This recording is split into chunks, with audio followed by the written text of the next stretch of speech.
lindol naman ay nasa dagat at gumalaw yung threats, pwedeng ang kilos ng lupa sa ilalim ng tubig ay paangat o pabagsak. Magkakaroon ka ngayon ng pagdistorbo ng tubig dagat at magkakaroon ng tsunami. Ayon kay Secretary Solidum, ang isang malakas na lindol na mula sa karagatan ay maaaring magpaakyat ng tsunami sa lupa ng hanggang 3 kilometro. Sa Metro Manila pa lang ay tinatayang aabot sa 2.4 milyon na tao ang posibleng ma-expose o malagay sa panganib kung magkakaroon ng tsunami sa Manila Bay. Kasama na dito ang mga nakatira sa mga matataas na gusali. Mapanganib ang lindol kung nasa malambot na lugar ang kinatitirikan ng iyong bahay o estruktura. Kaya mahalagang matibay ang pagkakagawa ng mga ito at regular na nakapagsasagawa ng inspeksyon. Minsan pag ginagamit natin yung liquefaction, parang hinahalin tulad natin sa quicksand, parang yung mga bahay at gusali ay pwedeng bumagsak ng konti, lumulubog o tumatagilid. At yung mga kalsada ay pwedeng mag-crack.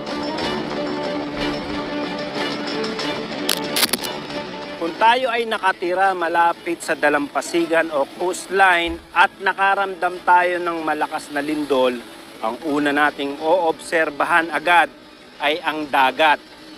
Dahil kapag ang tubig sa dagat ay umurong ng mahigit 500 metro o kaya na may 1 kilometro, may panganib na dala yon, yung tinatawag na tsunami.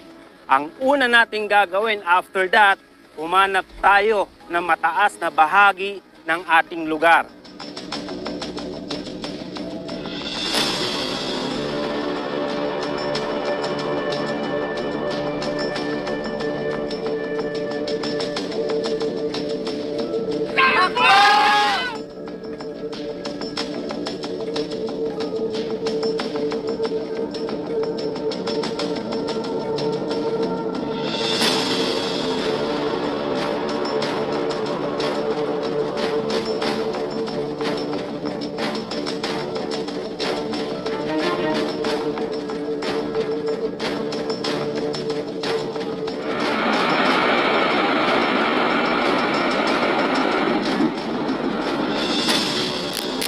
Kaya tandaan dapat ang ating mga kababae yung 3 salita.